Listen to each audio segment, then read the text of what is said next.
back at you with gloves off, and today we have Felix Velasquez with us again, and we're going to touch base on his campaign and what he's going to bring forth if he gets elected, and so on and so forth. And good morning, Felix. Good morning, Paul. Thanks for having me again. No. Always. It's always a pleasure. It's always a pleasure for you being here. The pleasure is all mine. Tell me, what's going on with the campaign? You're in the runoff election. Well, as you know, the early voting starts Monday, and the actual election day is May 22nd for the runoff for the county commissioner of precinct 4 slot. And we've been working real hard. I'm very fortunate that I have a very, very effective committee members. We have about 10 to 12 members in the committee, volunteers, that are helping me to talk to the people, to visit the voters, to block walk, knock on doors, and especially in the west side, Paul. As you know, in the last time that I came on your show, I mentioned that I didn't get the opportunity during the primary to walk that area, and that was my mistake. And I'm not going to make the same mistake twice. I decided that since I have more volunteers and fortunate, I was very fortunate that these volunteers that came over to my camp live in that area. So they know the voters, they know the constituents from West Laredo. So I'm hoping that with all the work that we've done and the strategy that we have, the organization that we have, that we're going to pull it out and hopefully be the next county commissioner for Precinct 3. I'm sorry, for Precinct 4. For Precinct 4. It's always good to get the people that are involved inside the community, because they're the ones that know exactly what's going on, the ins and outs, what has happened, what has not happened, so on and so forth. What do you perceive if you get elected? What would you want to change in that area? Number one, we had talked about Man Road, the traffic over there. Mines Road. Mines Road. Yeah, Mines Road is the number one issue that most of the constituents would like for me to address once I get elected. And secondly, a lot of these senior citizens, and a lot of the senior citizens reside in West Laredo. Right. They're concerned about their property taxes. They tell me that even though the tax rate has not increased, they keep paying more taxes.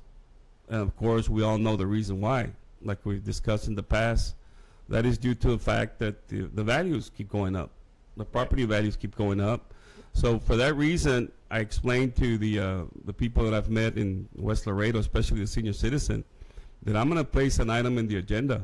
One of the very first meetings, if I'm elected, I'm going to place an item in the agenda to exempt the first 100,000 of property value for anybody 65 and over. And that's also going to apply for our veterans. Any veterans of any age, the first 100,000 of their property value on their home is not going to be taxed for property tax for Webb County. That's excellent. You know that we have to get back to, number one, our veterans. And they've always been kind of shunned to one side. No. They're the reason why our flag waves, and we need to protect them. And that's just the way it is. I got a couple of folks up here. Hey, Horacio, Jesse, Bobby, good to have you here. If you guys want to download the app, it's called Border Indie. Bring it in, download it, it's free. And you can listen to it, because I know a lot of people can't be on Facebook, and you can listen to it on the other end. But getting back to the issue there is, I sense an urgency in the Mines Road that everybody has kind of just left aside, didn't want to do anything with. And I know that you've been, when you were a commissioner back then, you were very, let's get things done. That's correct. I'm a type of individual that I'm about action. I don't just talk. We need to take action, and quickly. As you know, a lot of people have stereotyped the county of Webb as being a little bit slow. Sure. In several projects, one of them being the Mines Road, the traffic congestion. As you know, the MPO, the Metropolitan Planning Organization, is in charge of the projects that affect the Mines Road, and basically all the capital improvement projects, the roads. And of course, the MPO consists of the state of Texas, the county, and the city. Right. So we must work together. Now, about 6 years ago, there was a new entity, RMA, the Regional Mobility Authority, that was created by the governor of Texas. And it consists of private individuals that basically have the same interest, the same objective of improving the roads that affect our county and our city. So I've met with Ruben Soto. He's the chairman of the RMA. And I asked Mr. Soto point blank, hey, what's going on, Mr. Soto? Why are the projects not on fast track on the Mines Road? And quite frankly, without really elaborating too much, he mentioned to me, Felix, quite frankly, we haven't been able to work with the MPO. You know, there seems to be this always a little friction, if you may, with when you have different governmental entities. I don't know what it is, Paul. I mean, but we need to stop that. You know, we need to work together, and we need results. We can't be telling the voters, well, we're working on it. We're working on it, and the voters tell me, you know, when I do the block walking in the Mines Road, that's the #1 issue, and they tell me, well, when they're going to fix that. And some of these people have discussed that there's been discussion about another road along the river, just for cars, just for autos. That there's been discussion about creating more veins to IH-35, from the Mines Road to IH-35. They've also discussed the 5th bridge, that might alleviate some of the truck traffic congestion. Right. So these people, the people that live in the Mines Road, I mean, they're very concerned, and they get together and they discuss the potential solutions to the issue of the traffic congestion. You know, and a lot of people forget that Laredo is growing. It's not really growing north. It's kind of growing southeast, northwest kind of thing. Understand? It's going to grow towards the Mines Road area. That's where that's one of the growth spots that people are not foreseeing. And so there has to be more veins going in there, as you suggested. But getting back to when different department heads meet and different entities get together, there seems to be that ego thing, you know, and everybody seems to know and nobody does anything about it, and they kind of, let's table it till the next meeting and let's talk about this and talk about that, and there's no action. Yes. And I think we need folks that are going to go in there and say, you know what, let's get this done. Exactly. I reached out to City Council, Valley, one of them, and I've yet to hear from him. You know, I want to find out, because I want to reach out to him, let him know what's going on with some of the people in West Laredo. You know, they're very concerned about speed bumps, lights, trash not being picked up, trucks, big, huge trucks. You know, they're changing the oil in front of the yard. I mean, these are some of the things that people have addressed to me, Paul. Yeah. You know, I'm not making this up. No, I believe you. And I reached out to him, and for whatever the reason, maybe he's too busy. He hasn't returned my phone call.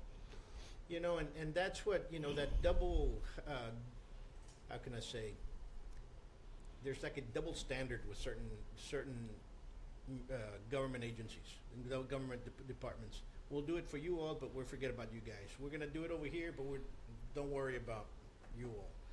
And listen, we're all Laredo, we're all Webb County, we all come and we all live here. So everything has to be on top of the table. And I know you from the past, and you're that type of person.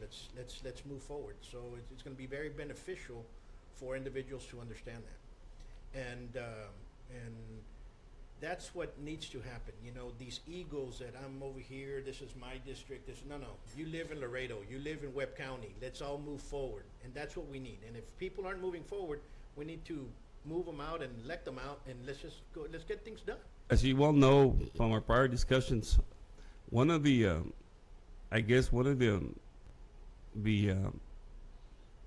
getting back to working together with the different government entities, as you know, the North Central Park was a joint project between the city and the county, and this is just one example of what the city and the county can do if they work together.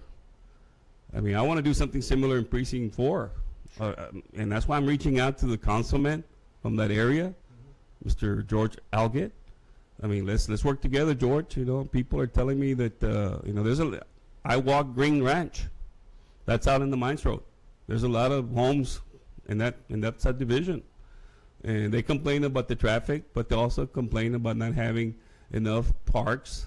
Right now, it's Little League season. Yeah. I mean, just Sunday, Paul, I was forget the name of the gentleman. I think it was Jose Alfaro, that I met.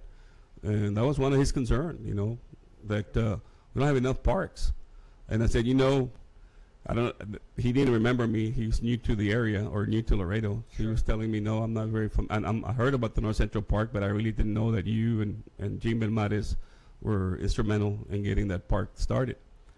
But yes, you're right. You're exactly right. You know, the governments and the different governmental entities, we got to work together, and we got to work on a fast track. Us, you know, I know, you know, government, but we can't accept it, Paul. You know, people think that, well, it's government, so that's the way it works. You know, you can't. It's not business. Like if you're a businessman, like I am, and you are, hey, if something doesn't get done, you get fired. Yeah, that's exactly right. I mean, you get somebody else that can do the job, or get another vendor. Sure. Or you lose a client. Or you lose a client. Else, you know. And yeah. And that's what a lot of people do not understand. They don't work for themselves. You know, it's kind of like I went to a store with my kids, and we went to the ranch, and we're in Crystal City, and we walked in this one store, and the person that was there didn't want to be there. The way she treated the customers, the way she took her time, and it was like, you know, there's only two of us here in the line, and you took half an hour for the person in front, and you took almost 45 minutes for me. You didn't have one word besides good morning, and you know, you went in the back and who knows what, you know. So we need to, I don't know whether we have to employ individuals that really want to work. Understand what I'm saying? Exactly. And I think like I have in my new brochure about, you know, stop the corruption and nepotism. I mean, we need to have a strong HR department, human resources department. One that, you know, you hear about all these different county departments that they just hire relatives and compadres, and that's where the problem comes. That's why we're going to have some problems in the future, Paul. Sure. If we don't put a stop to that, you know, you might not be hiring the most qualified person. I think we're already in that problem stage, you know, and I was, you know, last week I had a great individual in the martial arts, kind of changing the thing. His name is Hug Planas, Grandmaster Hug Planas. He was one of the top of Ed Parker. And we're talking about what's wrong with the martial arts, and those people are forgetting their basics. Nobody has basics down, and I think we're forgetting our basics. We've already sidetracked an easy way out. You know, let's hire the primo over here that can't count. Let's put him inside here. He's the one that's going to be now the department head or the assistant to the department head or one of these little chief positions. And guess what? They don't know the job. They don't know the job. And instead, you have 15 people that are very well qualified being pushed aside. Yeah. The one department that concerns me, and I brought it up in the debates, is the road and bridge, Paul. I mean, I've heard all kinds of stories from people that work for the road and bridge department. And it's sad. But that department, ever since I can recall when I was there as county commissioner back in the early 2000s, it seemed like for some reason this department was used as a dumping ground for employees that were hired for political favors. And it seemed like I raised some concerns, you know me. You know, I'm not shy. If I see a wrong, I try to right it and ask questions and objectively. So we need to really look into the department. Another issue I brought up in the debate the other day was that the county auditor, by state law, supposed to audit these county departments and report back to the commissioner's court.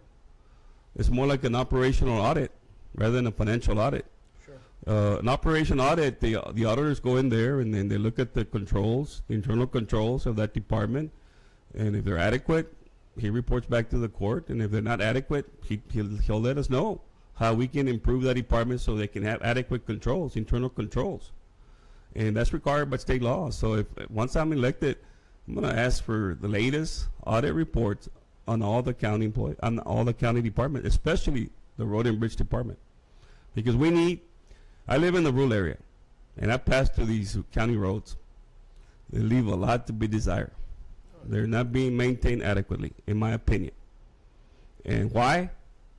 I've heard we don't have equipment, we don't have the right equipment, we don't have enough personnel, and we just don't have budget. Those are some of the, I don't want to say excuses, those are some of the feedback that I've gotten from some of the people that work inside the road and bridge department. Yeah. And we do need that because there's a lot of roads leading out of Webb County, more so roads than IH-35, that need to be kept up. Exactly. And, if we want to play with the game that we are the largest port, we have the most intake of trucks and intake of traffic. Hey, this IH-35 is not the only road, and so we have to keep those up if that's the issue. And if my memory serves me correctly, I think we are the 6th largest county in the state of Texas, as far as area. Right. Okay, so it's a huge precinct. I mean, it's a huge county. It's a county. And you have to maintain the county roads. I mean, there's practically 3 main duties and responsibility of a commissioner's court. One of them is to approve the budget. Sure. The second is to set the tax rate for the property taxes. And third is to maintain the county roads. And if you have to build county roads, you have to do that. And I think we're lacking in that responsibility, in my opinion. And it's been like that since I served back in the early 2000s. And once I get elected, I'm definitely going to look into improving the county roads for the county of Webb. And we need that. We need that. What other changes do you foresee? What other changes would you say? You know what? This also needs help, and with me and being in there, I can change it. Well, like I said, we were talking about earlier. We need to stop the hiring process. I mean, we need to make sure we have good hiring process, and not just hire people because they're going to bring votes on re-election. Yeah, no, you're absolutely correct. So I'm definitely going to look into that because I've heard people that are supposed to be working, Paul, and they've asked for time out. I mean, they've asked for a time off from their county, and one of them is working again with my opponent. I don't know who approved his leave. Allegedly, this man is supposed to be on some type of medical leave, but yet you see him with signs and going to debates and supporting my opponent. That sort of thing has to stop, Paul. Sure. So I think that I don't just say it. I take action. It has to happen. And you see it in every election. You see all those individuals all of a sudden, I thought you were supposed to be working, And, I commend the sheriff in the last election, because usually in all the previous elections, all the deputies were out there waving signs, okay? Right. And this past election, I didn't see not one deputy out there running around with signs. Okay? Right. And to me, I think I commend them on that. Yeah, well, we need to, I know there's been talk about, there's a certain constable that's supporting and it's no secret, a certain constable supporting my opponent. And rumor has it that he already has his deputies or his employees, and take people out to vote on county time. Paul, we got to stop that, man. No wonder there's multiple investigations going on, man. And it's sad. And people say, you have an FBI investigation inside going on. We have another investigation, I think, for voter fraud. For voter fraud.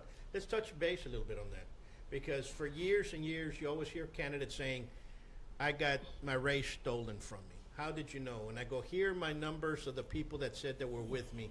And these were my supporters, and they have a list of people. They'll say, here's 2,000, and only 800 came out.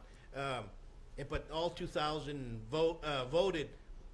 Right. And so, has there been fraud in the past? There has been, let's put it there, there's been a lot of smoke and mirrors. Do I trust the electoral system here in Webb County? No, I don't trust the electoral system in Webb County. Well, in the primary election, unfortunately, there was some problems with the mail-in ballots. Sure. And in my opinion, a lot of the responsibility, a lot of the fault was on our own state Democratic Party. The state Democratic Party randomly submitted requests for mail-in ballots to people over 65, and they didn't even request it. I have a client call my office. He knew I was running, and he called me and says, Felix, hey, I got something in the mail. I said, what is it? And he showed it to me. I said, oh man, did you request it? And he said, no, it was just sent to me. He threw it away. But what about some other people that didn't throw it away, or were working in cahoots with some of these other people? Sure. And that's where you have the mail-in. That's where you had discrepancies with. I mean, allegedly, there was like 80 people that voted from a senior citizen home, that the aunt of my opponent is in charge of that place. That's, when my eyebrows raised and I kind of had a smile on my face. And I'm going to commend both the senator and our county judge for stepping up and saying, I think there's voter fraud. Let's look into it. Let's get the Secretary of State involved. Right. Okay? When you get those two understanding that this is going on, or now raising an eye and saying, you know what, we have an issue. Okay? Not that there is or not. Now there's an issue. Let's look into it. We're going in a step in the right direction. Okay? I've heard all the candidates say that. Okay? But I think the ballot boxes should be impounded. I think so. I am going to ask for that. I hope that maybe another candidate, maybe Mr. Lacho Lopez, might concur with me, and we can both do it together, because we can't have this election. We can't, because of what's going on, because of what happened with the primary election and this investigation is still going on. I think it behooves the elections office in the county of Webb to make sure we impound these boxes, and therefore guarantee that there's no funny business, that this is going to be, there's going to be no doubt about this election. No, you're absolutely correct. Hey, Adriana and Jesse, if you can hear me a little bit better, if you guys want to call in, please do so. We need as Adriana says here, we need to get somebody strongly auditing the skills needed to take the lead. Well, actually, you're correct, Adriana. And if you're talking about the voter fraud and all that issue, I think all the candidates, number one, start with impounding the ballots. Call the Secretary of State, get some inspectors in here during the day of I even had, Paul, this is funny, I even had one gentleman, one taxpayer voter on the Mines Road. We were talking a little bit about the problem with the primary election and the alleged voter fraud, and he suggested, well, why don't the county just hire independent outsiders to run the election? Well, that's an excellent idea, because we apparently there's a huge number of voters that do not vote, that already have basically stated in several how can I say, studies, that they're not going to vote because of the corruption of the voter fraud. I think I didn't want to believe that, but I have actually, since I have been walking a lot, Paul. I really want to win this election, and they say whomever works the hardest deserves, of course, the position. And I put my qualifications to the voters. I've gone to a lot of the voters' house. I want to make a difference because I have passion, not because I need the job, not because I want the money. I want to stop. I want to do something about this corruption, and we need to make sure that we have good government. We cannot have good government if you continue to hire relatives, friends, people that are going to help you on your re-election, Paul. No, I listen. You're preaching to a choir. And now I keep hearing, because now I'm learning, like as you well know, I'm new to this precinct. Sure. But I've gotten real close to these people, Paul. No. Because they're very humble, very honest people, and they're my age. They're in their 60s, 70s. They're senior citizens like I am. Felix, it's number one, we commend you for standing up, and you're doing an excellent job. And like I tell you and tell the others that are out there campaigning in the campaign trail, you have to work it, and you've been doing that as well. But I've seen folks that have worked hard, and all of a sudden you have a candidate that's never done anything. You never see that candidate anywhere. All of a sudden come out with some higher voting. There's something wrong somewhere. I think they're called cañoneros, Paul. Sure. And I really never paid attention to cañoneros in the past, but boy, I'm starting to be somewhat of an expert. Sure. And I can identify who they are now. Yeah. Because I've been working it. And it really bothers me that these cañoneros are basically paying voters. Yeah. Those are what the investigators need to look at. They need, I'm sure they already know who those cañoneros are. Why don't you go talk to them? Sure. See who paid them. Sure. I really hope that the Secretary of State, our Attorney General, sending a team to do an investigation, thorough investigation, and literally clean the swamp of that we have here. Well, people tell me, Paul, and sorry to interrupt No, no, before no, I, no, before I you're lose fine. my train of thought. I mean, this. I've talked to a lot of people, and these voters, some of these voters are, I mean, they're very intelligent. You know, some of these voters are telling me, just follow the money trail, Felix. You know, why, you know, who has the money in this town to be paying cañoneros? And that's, you know, that makes sense, Paul. Sure. Not, I mean, I'm a CPA. I have a practice. I have a good practice, and I appreciate all my clients, but I'm not a millionaire. You know, the day after the elections here, there was a lot of people that would send messages and call and talk, and the word in the grapevine, they're paying certain individuals anywhere from $25 to $100 a vote, and I'm like, That's gotta stop. and I said, well, you know, is that illegal to do? Is that Yes, it legal is. to do, or is it unethical to do? Both. And some people say that it's not legal, but some people say that it's unethical. So that needs to be addressed, because number one, how are you paying for the vote? Or is the candidate going out there himself doing it, or they're doing it for, you know what I'm saying? So we need an investigation. Well, it's certainly unethical, in my opinion. Sure. Is it illegal? Um, I'm not an attorney, but You know the what I'm little saying? the little research that I've done on the internet, it appears like it is. You know what's illegal is having a bus taken with a bunch of people and the candidate is in there. That's illegal, and that happens all the time. Where they take people to a place and they give them a bingo, they give them a donut, they give them a pat in the butt, Right. and they're sent off their merry way, and the candidate is with them. That is illegal, Right. and that is a habit that happens in Webb County. At least it's been happening for the last. Well, I 12 can to 20 honestly years. say that Felix Velasquez has never been in a bus with voters in that bus. No, I understand, and you know, so that needs to stop. But how are we going to bring that? You know, you have a lot of people complaining about it, and nobody's standing up. I'm like I said, I commend both the senator and our county judge for starting this investigation and getting the ball rolling. And hey, thank you all for standing up for us, because this needs, number one, it brings down the only right that we have, and that is to vote. And that smudges it. It squanders it.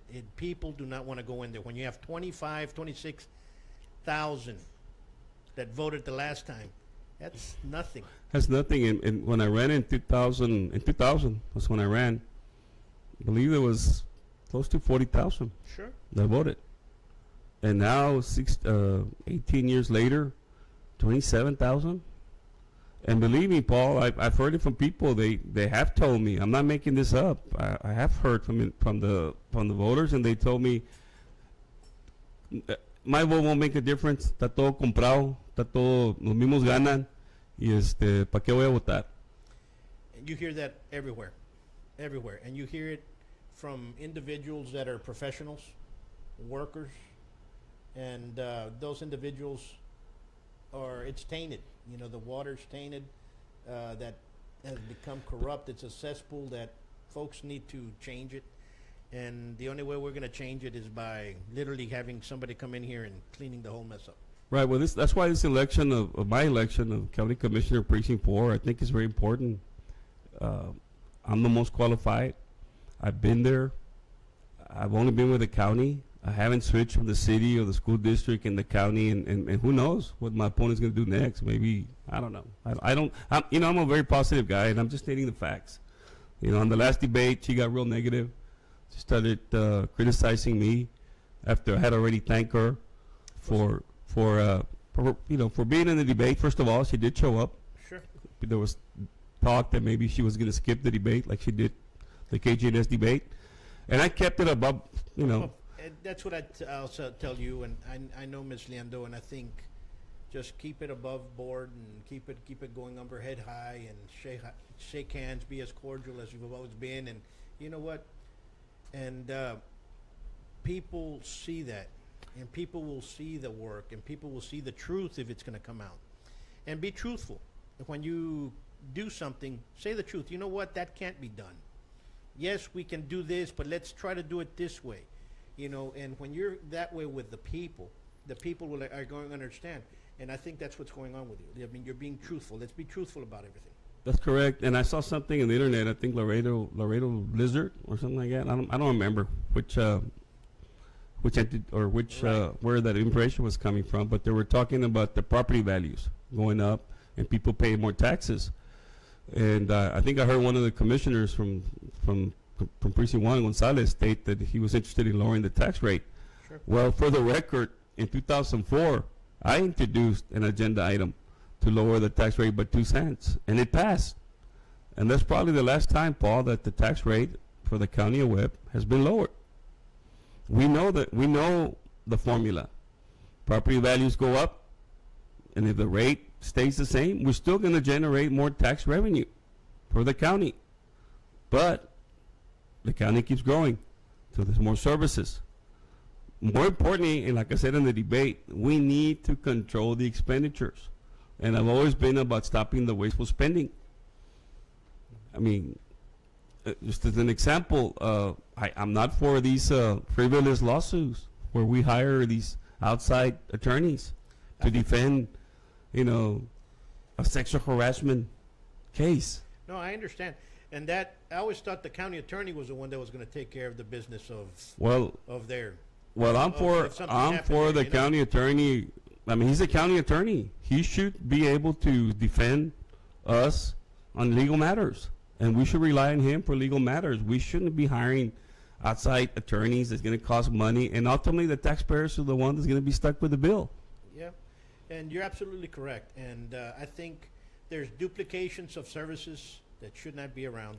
There's issues that I think that you got good heads on some of these guys in there, okay? I don't think none of them really want to see Laredo go downward. I think what's going on here is everybody's doing this and not really, hey, let's focus. Let's all, you all are working as a unit, not as individuals. I think it's very important, and I said it in one of my interviews with you. I think it was the first or second interview I had with you. Judging from my past experience when I was a county commissioner, Precinct 3, you have to vote the issues. You can't have the same 3 or 4 commissioners or, agreeing on everything. It makes you think if they get together before the meeting and already discuss some of this stuff, some of the agenda items. Sure. We should have an independent court and that votes the issue. And sometimes it's going to be 3-2, sometimes it's going to be 4-1, and sometimes it's going to be unanimous. And sometimes it's not, you don't even get a second. That happened to me when I was a commissioner. I placed a couple of items and I didn't even get a second, but I thought enough about the item to put it in the agenda. Sure. And that's, in my opinion, I think that shows the voters that we have not predetermined or discussed some of these items in the agenda. Because as you know, if you discuss some of these the items before the meeting, you're violating the Open Meetings Act. And we don't want to do that. Certainly Felix Velasquez, when I served the last time, did not discuss any of these items before the meeting, and that's why there was a lot of discussions during the meetings. And I think that needs to occur more. I think we have good level-headed individuals there that have been around, some longer than others inside there, and they understand how it works. And I think they need to understand that, we're doing this for Webb County. We're not, let's do this for Webb County. Let's make Webb County grow, let's prosper. Let's you know what I'm saying? For the next generation. And for the next couple of generations, Exactly. So, and that's what we have. I mean, we got, just look at our high schools. Just look at our high schools. How many graduate per high school? So, and just multiply that in 10 years. I mean, we're growing. We're going, and we have fortunately for Webb County, we do have this amazing business with the trucking industry and the warehousing industry and the custom broker industry, import and export. We're very lucky that that is a very important industry. And that serves Laredo and the county very well. So we need to work with these companies, these individuals, to how can we, all of us, prosper in the future. And we need to plan. I think it's hard sometimes. I know it's not easy. It's hard to plan from the city point of view and the county point of view, the growth. But if you already know, for example, the Mines Road, go back to the Mines Road. If you already know that pretty much most of the warehouses are there and the businesses that deal with import and export, it's hard to have a subdivision. I mean, I've been told, this is what, I reached out to the Custom Brokers Association, and these are some of the issues that they addressed to me. You know, who's approving all these permits for all these houses if basically all around them you have warehouses? And then they complain about the traffic. I don't know. What do you think, Paul? I mean, some of these people, I mean, I've been dealing with a lot of people, and they throw you a question like that or an issue like that, and you got to be thinking on your toes, and what do you respond? And and everybody's got a right to live where they want to live. You're absolutely correct. I think we do not have the infrastructure for the roads, period, implemented there, not only in the city as well as in the county, for us to be building these subdivisions that are there right now. Okay, and we don't have no way outs, no way, understand what I'm saying? So I think we're being laxed. That's why we have the FBI looking into a lot of these departments inside the city as well. Okay, and I don't think it's the elected officials, but I think it's more rooted inside these departments that are around. And I think that's when all this is fine and done, I think that's where it's all going to come out of. And that's basically the problem. I see this both in the county commissioners as well as our city council. They have no clue of what a lot of these departments are doing. You have a lot of department heads. You have more so departments in the city that have individuals that have been working there for a very long period of time. So they become these little de facto mob bosses. They run it like the way they want to run it. And yeah, they'll smoke and dance and give donuts to the city council, like if they're doing everything fine and dandy, but they're running that department to the ground on their own terms. Okay? And the same that it's less in the county because you have a lot more public elected officials in there in some of the departments. But like you said, the road and bridge, we have a lot of people in the road and bridge that it was just a dumping ground for political. And I don't know, I'm taking your word for it because you lived there, you saw that, you live as a commissioner, you were part of that, and you saw this going on. But in the city, we probably have the same thing occurs. And so you have all these departments in there that all of a sudden has individuals there that have outlasted mayors, have outlasted city council members terming out. Understand? Yes. And they're still there. And you know what? Let's get rid of them. I mean, I'm sorry. That's the way it is. If there's nothing new coming of age and that department has a lot of complaints, there's something wrong. But I think, and I might be mistaken, but I think the majority of I know the city manager runs the city. Sure. It's a city manager type of government. Sure. And the city manager is supposed to run the city. Sure. Not the elected officials. Correct. Okay, the city official is supposed to set policy. Understood. And the tax rate and so on and so forth, but not get involved with the day-to-day micromanage. With the county, it's a little bit different. Commissioners are responsible for certain departments. So we could micromanage. It needs to be done. I think what happens in the city is the city manager is doing a good job. Okay, this city manager we have in there, he's just in there for the last year and a half, 2 years, and I think he's doing a good job. I think he's trying to move this forward because I know that's him. And you already have people wanting to change, and you're like, give him a shot. It's not going to happen in 2 years, 3 years. It's going to be a while before with all this cleaning up comes of age. And I think eventually, if we have that push in the city, it will change. That's the city. The county, it's up to you all to clean it. And I think having you in there would benefit that. All I'm saying, I've learned a lot. I learned a lot during this campaign season, and there's a lot of people that live in Precinct 4, And some of these people actually very knowledgeable. They're very knowledgeable. I mean, they tell you point blank, why don't you do roads along the river? Why don't you do more veins to 35? Why don't you do this? And they want the solutions fast. And like I said, this gentleman said, who's doing the planning? Because when I first moved there were some people in, I believe the street is Lori there by Finley Elementary. When I first moved here 20 or 25 years ago, there weren't that many warehouses. And that's why I moved into this area, because I thought it was a nice area. And look what it's become. And then we're still building some more subdivisions. Well, it's only going to get worse. Of course. And I look at them and I go, well, I'm new to Precinct 4. It's a very valid point. I'm willing to work with the city. I mean, some people, I don't think they really like it when I tell them it's a city issue, even though it is for the most part. But I tell them I'm willing to work with the city to alleviate or to address your concerns. And I think that's what needs to happen, that maybe more of the city and the county need to work together on certain projects. I'm not saying every single. Sure, no, I understand. Yeah, but on certain projects, we could work together. And you showed that you could work together with the city, especially with the north central part. Exactly. And, but you also had Jean Belmares, which was Yes. also a person that was very positive and wanted to grow. So, when you have people like that, you're going to have things wrong. And what's so ironic, and it's just to go, I hope it work at the national level. Jean at the time, I think, tends to be a Republican. I'm a Democrat.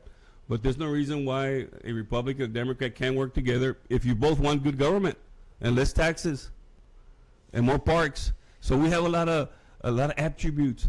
I'm glad you brought that up, because here the important part is, Jean was probably one of the last Republicans that we've had, okay, with at least 10 years ago, okay, and Jean was the last one, period, at least 10 years ago that he was in there. Before that was Joe Guerra.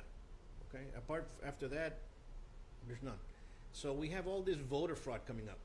Who does it smudge? It does not smudge the Republican Party. It smudges the Webb County Democratic Party. Right. And they say, no, it doesn't happen. Well, here it is. You have a senator and a county judge coming out and saying, you know what, we have issues with voter fraud, apparent issues with voter fraud. We want an investigation against voter fraud. It comes down to the roots of the department that's in. I mean, the party that's in there. And I think you and everybody else that are Democrat candidates coming in there have to say, you know what? Let's clean this up. When are we going to start cleaning it up? We cannot clean out. How can I say? We cannot clean that other neighborhood if we don't clean our own backyard out. And that's basically what it comes down to. I hear you. And and hopefully it gets resolved. Hopefully you and the other candidates that are there ask for the impoundment of the ballot boxes. I am going to ask for that. Call the Secretary of State for inspectors to come down and even to help out in this election fraud that's going in there. I think the Attorney General needs to understand. I mean, something has to be done, because believe me, if it continues. Yeah, we're going to have less. I mean, this time around we had 21%. If we continue, we're probably going to have 15 or 14%. It's just only the people that work, only the people that need their jobs are going to take their family members and their friends, and so they can keep their jobs. I mean, it shouldn't be like that. Everybody needs to vote. And if everybody votes and everybody's objective, for the most part, the most qualified, the most sincere, the one that really has the best platform should be the one that should be elected, in my opinion. And I'm here to offer that to the voters of Precinct 4, like from the very beginning. I've been at it, Paul, since about July of last year. I've attended a lot of events. I walked a lot of the streets. It's not an easy process. No, it's not. It takes money. Most of my campaign is being financed through my funds. Sure. And a plate sale that I did in December. And now I'm doing a second plate sale this Saturday from 11 to 2, if I can pitch my Sure. plate sale. Of course, go ahead. We're going to have a plate sale, ladies and gentlemen, this Saturday, May 12th. And it's going to be at my office, 401 East Hillside Road, the corner of Springfield and Hillside. And it's $6. $6, and it's a very delicious, very well served plate: rice and beans, steak, bread, and we do have sodas and waters for $1. So come down. If I haven't had the opportunity to say hello to you, or I haven't met you, come down. I'll say hello to you, and I'll ask you for your vote if you're in precinct 4. But that's how I've been able to finance the cost of some of the some of the literature and some of the advertising. And people do not understand that advertisement Pricing. costs and so on and so forth, and people, and when you bring it from yourself, and you do not owe anybody else. Right. I don't owe any favors. And I'm being a CPA. When I fill out my reports, I fill them out accurately, and that's why. There was talk that my opponent didn't spend that much money for the votes that she got. Well, the Laredo Times didn't do justice to that story, in my opinion. They should have taken it further and find out why. Why? It wasn't because she had great volunteers, with all due respect. I know the answer to that. And hopefully this time around, it's going to be a different result. And like I said earlier, I've been working it hard. I do want to be the next county commissioner for precinct 4, and I ask for the vote for the voters of precinct 4. Those of you that are listening to us today, I ask for your support, your vote. The early voting starts next Monday, May 14th. It's going to go through Friday, May the 18th, and the voting sites for our area for precinct 4 is mainly the one downtown, the Billy Hall, the elections office. For most of the west side, they get to vote there. And then for the people in the Mines Road, it's the Faskin Elementary. They get to vote there, early voting from 8 to 8. Okay. They're not going to have early vote at Providence anymore? No. So, and election day is the regular sites for precinct 4. And we are going to be sending a mail, direct mail, to the voters. And in our direct mail, you're going to have the voting sites to help them, to help the voters get to vote where they need to vote on elections day. It's very hard on a runoff, as you well know, Paul. Usually when you have a runoff election, the vote comes down. 4,484 people voted in the primary. They're projecting about half of that, about 2,200, 2,300. This is a projection for county commissioner race, precinct 4. And I know I've spoken to at least, and I have my list here, to about 1,200 people that I've knocked on the doors, and I got actually shook their hands, and I personally asked for their vote. So I hope that these voters that I met that go out and vote, don't forget, will kindly send you a reminder, and that's going to be the direct mail. And I'm also going to be sending some texts. I got telephone numbers from a lot of people to remind them when the election date is. And one thing, folks, you all have to exercise your right to vote. Don't let issues or stories of corruption taint your decision for you to go out and vote. Exercise your right, because that's the only way we can get good government back into play.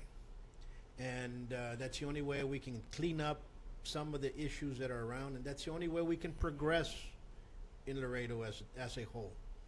And regardless, everybody's out there standing. Number one, I commend everybody running. While you're standing up and you're doing something for the people. It takes a lot of guts. And, so that's number one. But whoever you vote for, exercise your right to vote. Don't go with these stories, you know what? Because many folks out there have just been discouraged and they don't vote anymore.